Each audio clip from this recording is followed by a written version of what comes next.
잠언 18장 16절에 보면 이런 말씀이 있습니다. 선물이죠. 선물은 그 사람의 길을 너그럽게 하고 그 사람의 길, 모든 길이 되겠죠. 10가지, 20가지 모든 길, 인생 길, 그죠? 자녀 교육의 길, 출세의 길, 또 사업의 길, 직장의 길, 학문의 길, 너와 나 관계, 그 인간관계 길 등등 모든 것을 말하겠는데, 하여튼 그 사람의 길을 너그럽게 하고 그 사람을 존귀한 자의 앞으로 인도한다. 존귀한 자가 누굽니까? 하나님 아버지가 존귀한 자죠. 존귀한 자 앞으로 그를 인도하는 이니라. 참 귀한 말씀, 꼭꼭 씹어 먹어도 다음이 없는 말씀이거든요. 오늘 이 자리에 나온 우리들은 선물을 받은 사람들입니다. 그렇죠? 가장 큰 선물을 받은 사람들입니다. 세상에서 가장 큰 선물을 받은 사람입니다. 아니, 세상에서 가장 존귀한 선물을 받은 사람입니다.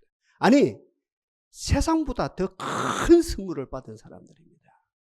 우리가 받은 선물이 무엇입니까? 믿음이거든요. 더 구체적으로 말하면 하나님 아버지로부터 예수님을 선물로 받은 사람들입니다. 옆에 분 인사합시다. 예수님을 선물로 받았습니다. 집에 가도 되거든요. 이 정도만 받으면. 그렇죠? 우리가 믿음을 선물로 받았다. 이게 맞는 말이거든요. 믿음이 하나님의 선물이, 에베소서에서 믿음이 하나님의 선물이랬죠. 그러나 더 구체적으로 보면 예수님을 선물로 받은 사람이거든요. 그러니까 우리가 삶의 자리에 예수님과 동행하게 되어지면 모든 길이 너그럽게 되어지고, 그죠? 예수님과 동행하게 되어지면 그랬더니 우리가 마지막에 존귀하신 하나님 앞에 서게 되어지는 것이지요. 여기서 우리가 좀 생각을 해야 되거든요. 뇌물하고 선물하고 구분을 해야 됩니다. 이 구분 못하면 큰일 납니다. 세상에서도 큰일 나고 신앙의 세계에서도 큰일 납니다. 진짜입니다. 이거는. 세상에서도 그죠.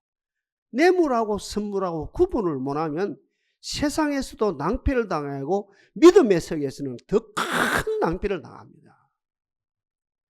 여러분, 뇌물이 뭐고 선물이 뭡니까? 고가는 뇌물이고 저가는 선물입니까? 아니죠. 금액이 많은 것은 뇌물이고 금액이 적은 것은 선물입니까? 아니죠. 명품은 뇌물이고 보통 우리가 일반적으로 나오는, 그죠? 소위 말하는, 그죠? 이 대중이 나오는 그런 어떤 제품들은, 소위 말하는 제품은 선물입니까? 아니죠. 가격대하고 금액하고는 아무 상관이 없거든요. 뇌물의 정의가 뭡니까? 대가성입니다. 대가성. 대가성이 있으면 뇌물입니다. 계산이 있다면 계산. 내 계산이 있으면 이건 뇌물입니다. 내 셈 뺐지만 내 셈이 있으면 이건 뇌물입니다. 제가 쓰는 용어로 말하면 선물을 하고 분명히 내가 선물하면 내게 귀한 것으로 돌아오겠지. 소위 말하는 후속 조치에 대해서 기대치가 있으면 이것은 뇌물입니다. 내가 선물을 했습니다. 후속 조치에 대해서 100% 자유합니다. 이거는 선물이거든요. 어느 나라도 마찬가지입니다만 특별히 선진화가 되어지면서 국가 사정기관이 있다 아닙니까? 경찰이다, 금융감독위원이다, 감사원이다, 특별히 그지요? 국세청이다, 검찰이다 하면서 뭘 봅니까? 돈이 많고 적고가 문제 아니에요. 돈이 거래가 되거든요. A 회사에서 B 회사로, A 단체에서 B 단체로, A라는 사람에서 B라는 사람에로 돈이 거래가 되거든요. 여기에 대가성이 있느냐 없느냐 따지거든요. 대가성이 있으면 어때요? 검찰이 수사 들어갑니다. 그리고 기소합니다. 법원에 기소를 하거든요. 대가성이 없다 이러면 이게 선물이다 봐주는 거거든요. 어느 나라도 마찬가지고 어느 나라도 선진화가 되어지면서 이것이 대가성이 있느냐 없느냐 따지거든요. 제가 40년 이상 계속 목회를 하면서 성경을 연구한다 아닙니까? 성경은 어떠냐 이거죠. 세상은 그런 줄 아니까. 대가성이 있느냐 없느냐 아는데 성경은 어떠냐? 달리 표현하면 우리에게 선물 주신 하나님, 예수님을 선물로 주신 하나님의 마음은 어떠냐, 이게 중요하거든요. 제가 이 이야기 하거든요. 세상 검찰이 어떻게 보느냐, 경찰이 어떻게 보느냐, 금융감독원이 어떻게 보느냐, 국세청이 어떻게 보느냐, 그거 제가 이 시간에 이야기할 필요가 없다 합니까? 여러분들 저보다 더 잘 아는데 성경은 어떻게 이야기하느냐? 아니, 하나님, 우리에게 예수님을 선물로 주신 하나님 아버지는 이 문제 앞에서 어떻게 보느냐, 이것이 중요하거든요.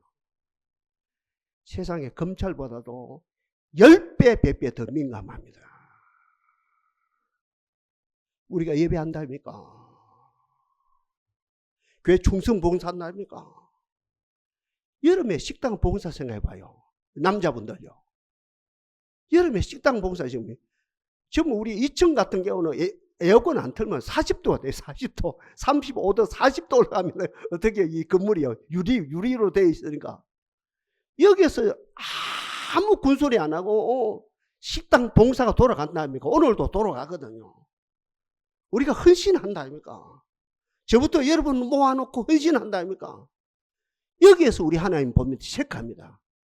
너희들이 예배한다고 헌신하고 식당 봉사로 헌신하고 헌금생활 한다 아닙니까? 헌금한다고 헌신하는데 여기에 뇌물이냐 선물이냐? 뇌물은 뭡니까? 대가성이 있어요. 대가성. 자기 계산이 있는 거라요. 자기 셈이 있는 거라요. 후속 조치에 대해서 큰 기대를 가지고 있는, 이건 뇌물이라는 거예요.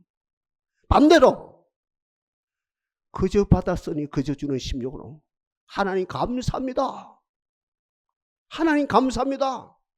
하나님께 진실된 마음으로 경배를 드립니다. 진실된 마음으로 식당 봉사를 합니다. 진실된 마음으로 헌신합니다. 진실된 마음으로 헌금생활을 합니다. 여기에 대가성이 전혀 없어요. 대가성을 가질 필요가 없습니다. 그저 받았으니까 그저 드리는데 아무 셈이 없습니다. 계산이 없습니다. 후속 조치에 대해 자유합니다. 하나님이 알아서 지금까지 하셨고 앞으로도 하실 거니까 아무 후속 조치에 자유합니다. 이런 사람은 이렇게 은혜의 세계에 들어가는 거죠. 정리하고 넘어갑시다. 뇌물, 대가성, 뇌물, 자기 계산, 뇌물, 자기 셈, 뇌물, 후속 조치에서 기대치가 커요. 이런 사람의 삶은 어땠습니까? 세 가지 나타납니다. 그러니까 뇌물을 쓰는 사람들, 달리 말하면 자기 그죠? 대가성이 있는 사람들 그죠? 하나님 앞에 쓰든지 사람 앞에 대가성이 있는 사람은 세 가지가 나타나는데, 먼저 자기가 만드는 자기 감옥에 갇힙니다. 자기 한기에 묶여버립니다. 자기가 계산하는 한, 하나님 앞에 자기 계산이 있는 한, 사람 앞에 자기 계산이 있는 한, 그죠? 대가성이 있는 한 자기 한계에 묶입니다. 개발이 안 됩니다. 속에 무궁무진한 것들이 개발돼야 되는데 속에서 나중에 말씀드리면 은사가 개발되어지고 탤런트가 개발되어지고 내 속에 귀한 것들이 엄청나게 셈이 솟아나야 되는데 일단 딱 계산이 있는 한, 자기 셈이 있는 한, 그렇죠? 대가성이 있는 한 자기 감옥에 갇혀버립니다. 자기가 파놓은 울타리, 자기가 파놓은 웅덩이에 자기가 스스로 갇혀버립니다. 헤어나지를 못합니다. 계속 갇힙니다. 그 자기가 만드는 감옥에 갇히는 삶을 살 수밖에 없습니다. 그러니 불평이 나옵니다. 내가 내 자녀를 위해서 이리 헌신했는데, 내가 내 가정을 위해서 이리 헌신했는데, 내가 이 재단을 위해서 이렇게 헌신했는데 내게 데려오는 것이 이것밖에 없냐? 이러면서 후회가 되어지고 엉망이 되고 시비가 되어지고 아픔이 되어지죠. 그러니까 이게 얼마나 무서운지, 그러니까 대가성이 얼마나 무서워요. 그러니까 세상에서도 검사가 대가성이 있느냐 없느냐 따지는 것보다도 하나님 아버지가 우리의 삶을 보고 대가성이 있느냐 따지는 게 10배 100배 더 하나님이 신경을, 하나님이 더 곤두세울 수밖에 없는 것이 바로 여기에 있다는 거죠. 다시 정리합니다. 대가성이 있으면 내가 파는 내가 웅덩이에 내가 갇힙니다. 그리고 두 번째로 어떻게 합니까? 대가성이 있는 그 순간부터 하나님과 나 사이 금이 갑니다. 하나님의 금낼 뿐은 아니죠. 금을 칠 뿐은 아니죠. 초를 칠 뿐은 아니죠. 내가 스스로 내가 계산해 하니까, 내가 헌금성을 이리 했으니까, 내가 교회 이리 헌신했으니까 이렇게 대가성을 요구하거든요. 내가 계산을 하거든요. 그러니까 내가 스스로 하나님과 내 사이가 금이 되고 하고, 결국은 하나님과 나 사이가 어떻게 됩니까? 단절이 될 수밖에 없어요. 부부 사이도 단절, 그건 말할 것도 없고, 제가 이 시간에 그 이야기할 시간이 없습니다. 부부 사이도 이렇게 계산이 있으면 단절이 되는 거예요. 이거 이야기할 시간이 없는 거예요. 이거는 세상에 강연장애가 뭘 만드냐 하거든요. 지금 신앙의 문제를 이야기하거든요. 그러니까 이 대가성이 있는 한, 계산이 있는 한, 셈이 있는 한, 후속 조치에 대해서 기대치가 있는 한 하나님과 나 사이 금이 가고, 하나님과 나 사이가 나도 모르게 단절되어집니다. 그러니까 교회에서 아무리 기도하고 찬양하고, 기도하고 찬양하고, 예배드리고, 심지어는 기도를 올라가서 매달리고 또 매달리고 매달리고 밤새도록 매달리고 천리하라고 천리하도 시원함이 없습니다. 왜냐하면 하나님 나 사이가 금이 갔으니까. 하나님과 나 사이가 단절됐으니까. 하나님이 단절시킨 게 아니거든요. 하나님이 금을 낸 것은 아니거든요. 내 계산이, 내 카운터가, 내 셈이, 내 후속 조치에 대해서 자유함이 없는 것이 내가 만드는 대가성이라고 하는 이 못된 놈이 하나님과 나 사이를 단절시켜버렸다. 마지막으로 우리가 뻔하다니까. 대가성이 있으면 사람이 아니라요. 나도 모르게, 내 아들하고 나도 모르게 계산을 하거든요. 내 아들이 누군데? 내 아들인데, 내 핏줄인데, 세상에서 하나밖에 없는 내 자식인데 그 아들하고 계산을 하거든요. 며느리하고 계산한다는 좀 봐줍시다. 아들하고 계산하다 보니까, 부부간에 계산을 하다 보니까 나도 모르게 내가 뭐가 됩니까? 사람이 아니라요. 뭐가 됩니까? 속물이 돼버려요. 계산 무섭습니다. 그러니까 검사가 거래를 보고 이게 대가성이 있느냐 없느냐 따지는 것보다도, 그걸 수사하는 것보다도 하나님 아버지가 보는 것이 훨씬 더 긴장되면서 볼 수밖에 없는 것이죠. 야, 계산하지 말아라. 계산하는 한, 네가 하나님 앞에 계산하고 네가 사람 앞에 계산하는 한, 네가 계산하는 순간부터 네가 사람이 아니고 속물이 되어진다. 경제 동물이 되어진다. 아, 겁나는 말이거든요. 반대로 우리가 해봅시다. 처음부터 끝까지 난 하나님 앞에, 사람 앞에 계산 안 해요. 이 보통 은행 아니거든요. 나는 하나님 앞에서도 계산 안 하고, 같은 말이 교회 앞에서도 계산 안 하고, 나는 부부 관계도 계산 안 하고, 나는 부모와 자식 간의 관계도 계산 안 하고, 하나님 은혜로 지금까지 왔으니까, 앞으로도 하나님 은혜로 달려갈 것이니까, 하나님 은혜로 앞으로도 살아갈 것이니까 계산 안 해요. 대가성이 없어요. 모든 하나님 앞에 사람의 대가성이 없어요. 후속 조치에 대해 자유해요. 셈을 안 해요. 계산을 안 해요. 머리 좋은 니나 계산해라. 똑똑한 니나 계산해라. 나는 계산 안 하겠다. 나는 계산 안 해. 이사 무엇이 됩니까? 먼저 정반대입니다. 앞에 사람은. 대가성이 없다 보면, 후속 조치에 대해서 자유하게 되면, 계산을 안 하다 보면 돼요. 선물의 관계가 되다 보면 내 속에서 은사가 불듯 일어납니다. 옆에 분 한번 인사합시다. 당신 속에서 은사가 불듯 일어나고 있습니다. 아, 이거요, 가방끈하고 아무 상관없습니다. 가방끈하고 아무 상관없습니다. 박사학위를 취득했느냐, 시골에서 초등학교밖에 못 나온, 아무 상관없습니다. 너와 나 관계에서, 하나님과 나와 관계 계산을 안 해요. 은혜라요. 하나님과 나서의 셈을 안 해요. 후속 조치에 다 자유해. 하나님이 알아서 하시니까. 하나님이 경영하시니까 나는 계산을 안 해요. 대가성이 전혀 없어요. 그렇게 되어지면 찬양을 해도 그렇고, 말씀을 들어도 그렇게도, 기도를 해도 그렇고, 내 속에서 다윗처럼 은사가 불리들이 나고 탤런트가 그 타고난 탤런트를 말하죠. 타고난 재능을 말하죠. 재능이 불일들 일어나거든요. 제가 늘 말씀 안 드립니까? 다윗 같은 경우는 유치원도 못 나왔거든요.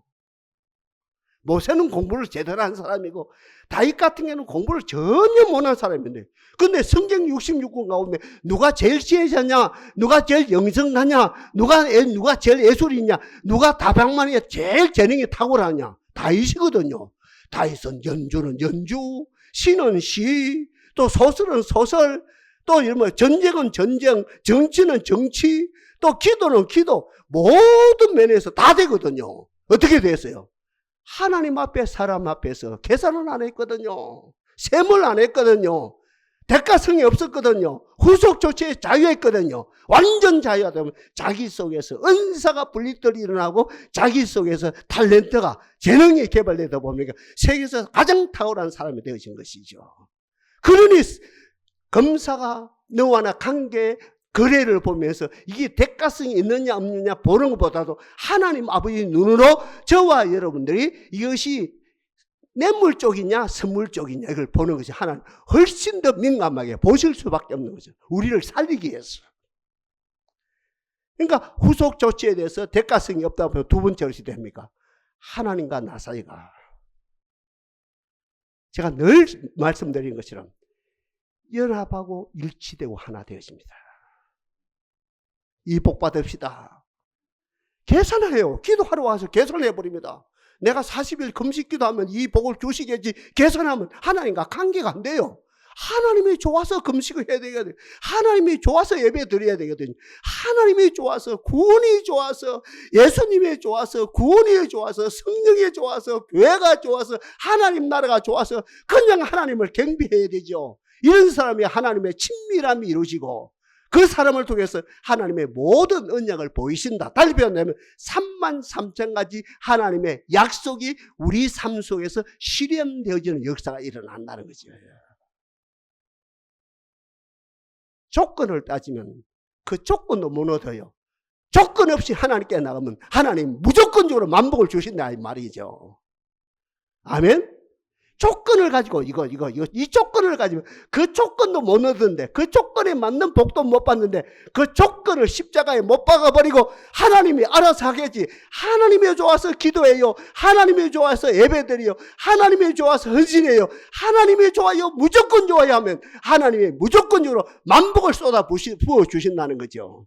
그러니 하나님께서 우리가 뇌물 쪽이냐 선물 쪽이냐 민감하실 수밖에 없다는 거죠. 그 다음에 세 번째로 뇌물이 아닌 선물 쪽으로 나가게 되실 때 우리가 어떤 사람이에요? 속물이 아니라요. 속물이 아니고 오늘 본문에서도 하면 하나님의 자비하심처럼 오늘 마지막 절 아닙니까? 하나님의 자비하심처럼 너희도 온전히 자비하라는 그 말씀이 있는 대로 우리가 정말 조건 없이 하나님께 나갈 때 제가 늘 말씀드리는 것처럼 천하만국 가운데서 우리가 칭찬과 명성을 얻는, 한마디로 말하면 너는 진짜 하나님의 사람이다 이 인정을 받는 것이죠. 정리를 했어요. 그러니까 성경에 예를 두 군데 예를 한번 들고 마지막 다시 한번 본문을 통해서 정리를 해봅시다. 어떤 교회는 그래요. 더운 날이니까 말씀 조금 먹고 갑시다 이러는데 저는 더운 날 왔으니까 말씀 많이 먹고 가야 돼. 많이 먹고 가야 되네. 먼저 이 성경 안에 두 케이스가 있거든요. 먼저 앞에 케이스를 말씀드릴게요.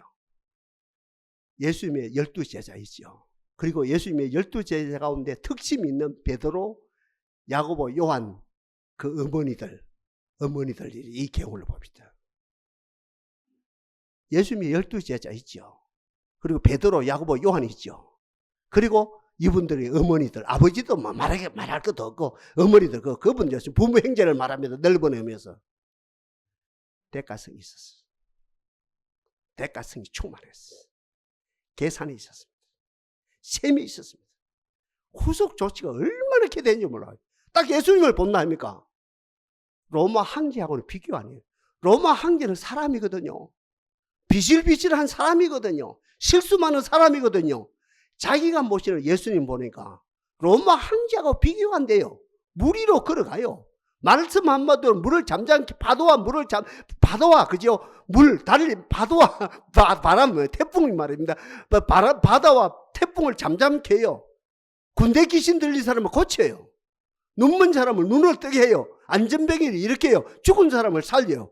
와, 로마 황제하고는 비교가 아니다. 로마 황제는 비실비실한 인간인데 이 예수는, 우리가 스스로 믿는 예수는 진짜 하나님의 아들이니, 와, 이분이 정권을 잡으면 팔레스틴 저 북쪽에 갈릴리 그 지역의 왕이 아니고, 남쪽 유다의 왕도 아니고, 중간에 있는 그래서 사마리아의 왕이 아니고, 로마 제국을 완전 무너뜨리고 옛날 다윗이 그려했던 그 이상으로 큰 왕조를 이룰 것이다. 맞거든요. 그것까지는. 그런데 얼마나 그 뭡니까? 제가 앞에서 계속 말씀드린 것처럼 그 기대치가 큰지 몰라요. 대가성이 충만했는지 몰라요. 얼마나 계산을 했는지 몰라요. 헌신하면 헌신하고 예수님을 따라가면 따라가서 얼마나 기대치가 높았는지 몰라요. 후속 조치에 대해 기대치가 얼마나 높았는지 몰라요. 얼마나 셈을 했는지 몰라요. 그리고 나중에 어느 층에까지 왔습니까? 그 12제자 가운데 그죠? 앞서가는 제자 부모들이 나타난다 합니까? 선생이요, 우리 아들이 따라가는데 당신이 쉽게 말하면 로마 제국을 무너뜨리고 황제가 되어지면 우리 아들을 영의정 세워줄랍니까? 안 세워줄랍니까? 아니, 우리 아들 자의정을 세워줄랍니까? 안 세워줍니까? 하다못해 우리 아들 우의정으로 세워주실랍니까? 안 주실랍니까? 우리 아들을 고관대관으로 세워주실랍니까? 안 주실랍니까?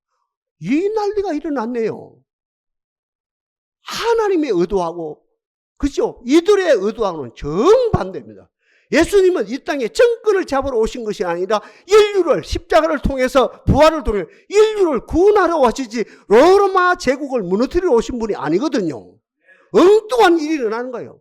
결국은 이들은 다 실패했죠. 다 예수님을 부인했죠. 예수님이 십자가 못 박히실 때 다 도망갔답니까? 다 패배했죠. 베드로 같은 경우는 내가 주와 함께 죽을지언정 내가 주를 절대 부인하지 않겠습니다. 이렇게 큰 소리 치던 자가 소자 앞에서, 손녀 앞에서 예수님을 한 번, 두 번, 세 번째는 예수님을 저주까지 하는 엄청난 과오를 범했죠. 그러니까 예수님의 12제자는 뇌물성이 있었어요. 대가성이 있었어요. 충성이.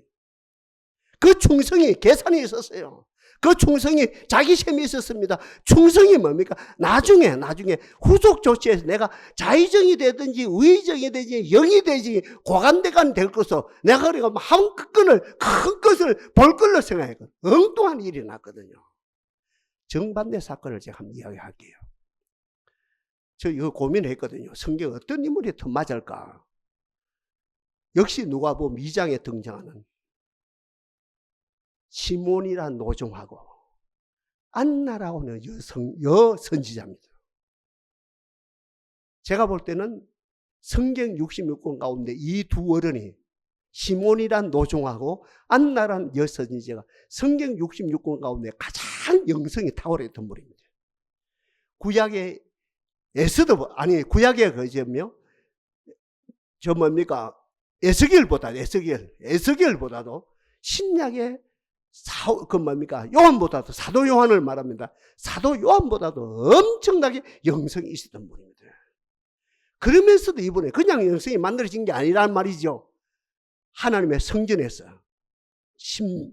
20년, 40년, 50년, 60년, 80년 성전에서 계속해서 주님을 추구했던 분입니다. 그러면서 이분들은 어땠습니까? 내가 이만큼 됐나 안 됐나 세상에 나가서 피드백을 하거나 폼을 잡거나 한 거 전혀 없었고, 사람이 나를 알아주느냐 안 알아주느냐 한 번도 체크는 안 하고, 심지어는 하나님 앞에서도 내가 이만큼 영선했고 이만큼 40년 60년 동안 기도 생활을 했으니까 하나님이 나를 알아주십니까 안 알아주십니까? 하나님의 한 번도 어떤 대가성을 요구하지 아니하고 딱 한 가지고 했습니다. 하나님, 당신의 구원이 나타나기를 바랍니다. 그 당신의 구원을 통해서 온 인류가 빛을 보기를 원합니다. 대가성 0.1%도 없었어요. 자기 계산 같은 말이면 0.1%도 없습니다. 자기 셈 1.1%도 없습니다.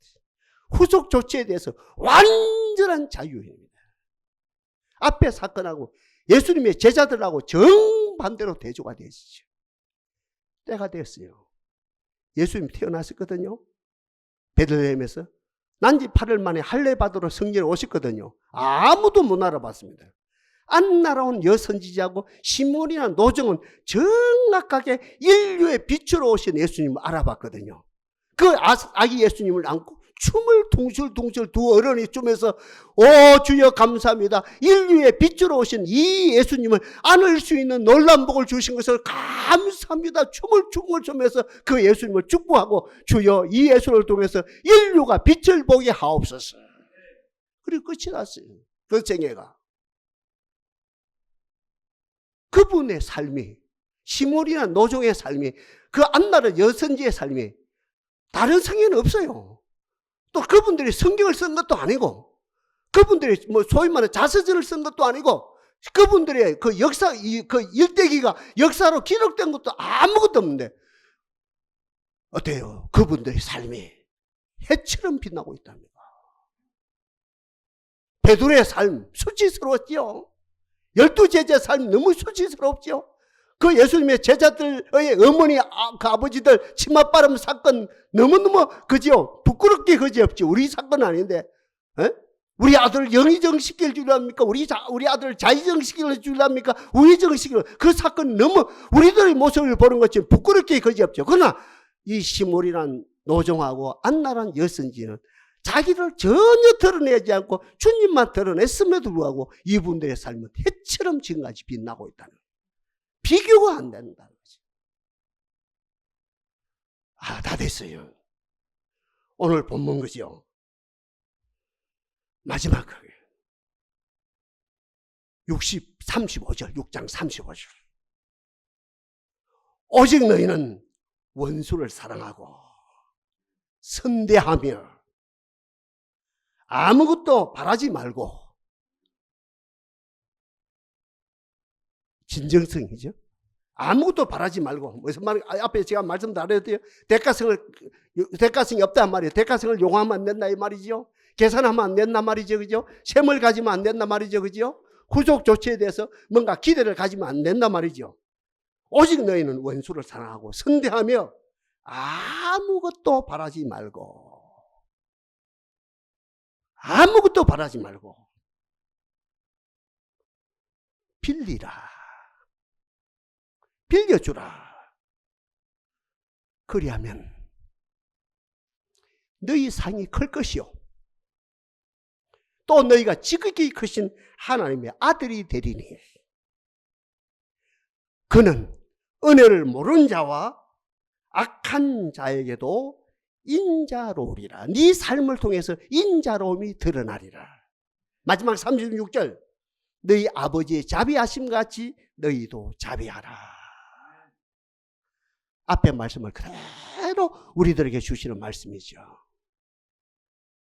하나님, 오늘 이 시대는 냇물로 길들여진 세상입니다. 자칫 잘못, 아니 우리가 하나님 앞에서도 냇물 쓰는 것처럼 예배하고, 냇물 쓰는 것처럼 기도하고, 냇물 쓰는 것처럼 찬송하고, 냇물 쓰는 것처럼 헌금하고, 심지어는 부부관계 모든 관계에서 냇물 쓰는 것처럼 했던 죄 있으면 이 시간에 용서하여 주시고, 오늘 35절 말씀 그대로 원수를 사랑하고 선대하고 아무것도 바라지 말고 빌리라. 그리하면 네 상이 클 것이고 지극히 높으신 하나님의 아들이 되리고, 은혜를 모르거나 악한 자에게도 네 삶을 통해서 나의 거룩이, 나의 인자심이 너의 삶을 통해서 드러나게 되리라. 하나님의 자비하신 같이 너희도 자비하라. 오늘 포인트가 뭡니까? 오늘 포인트가 너희 상이 클 것이다. 오늘 이 자리에 나온 우리들 상이 클 것이다. 냇물을 통해서 상이 주어지는 게 아니다 했죠. 선물을 통해서 상이 주어진다 했죠. 오늘 결론입니다.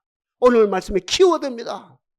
오늘 이 자리에 나온 여러분들, 이렇게 하나님께 나가면 여러분들의 상이 클 겁니다. 여러분, 상은 그냥 하늘에 떨어지는 게 아닙니다. 혹 그럴 수 있어요. 그걸 내가 배제하는 건 아닙니다. 혹 그럴 수도 있습니다.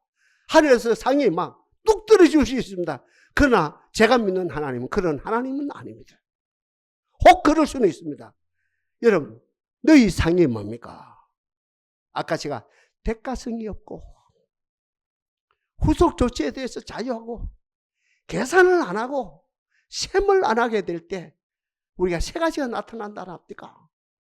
내 속에서 감사해서 기뻐서 구원의 도에 감사해서 하게 될 때 내 속에서 은사가, 내 속에서 탤런트가 나이하고 상관없습니다. 내 속에서 타고난 재능이 불릴 듯 일어나는 것이 큰 상이 되는 거죠.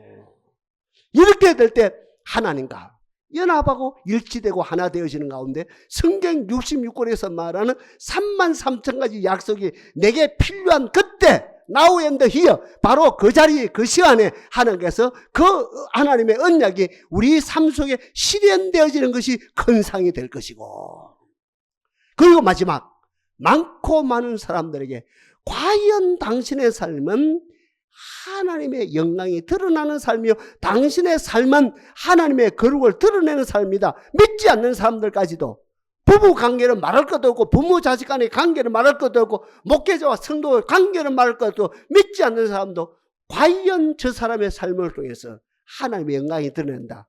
딱 한마디로 말하면 당신은 진짜 하나님의 사람이다. 이것이 큰 상이라는 거죠.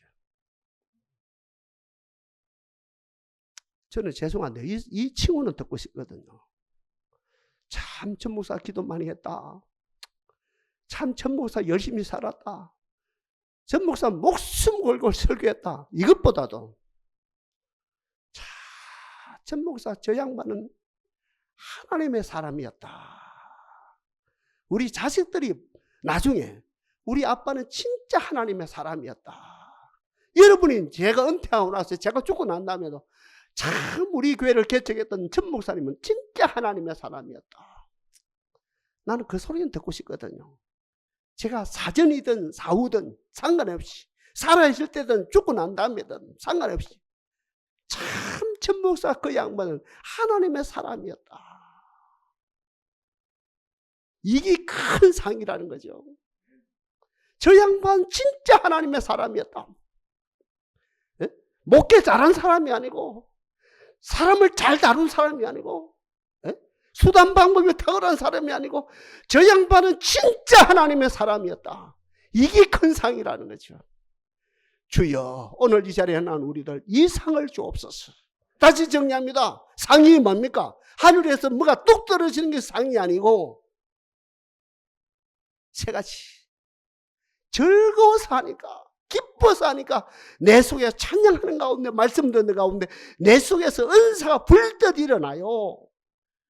재능이 개발돼요. 이게 상이라는 거죠. 하나님과 나 사이가 연합하고 일치되었어요. 이게 상이라는 거죠. 하나님의 언약이 내 삶 속에 실현되어져요. 내 속에 이루어져요. 약속이 내 속에 이루어져 성취돼요. 이것이 상이고, 자, 과연 저 사람은, 과연 우리 아빠는, 과연 우리 엄마는 하나님의 사람이었다. 역사가 인정하는 것, 우리가 인정받는 것이 큰 상이라는 거죠. 주여, 우리들에게 이 복을 주옵소서. 하나님의 자비하심 같이 너희도 자비하라, 인자하라.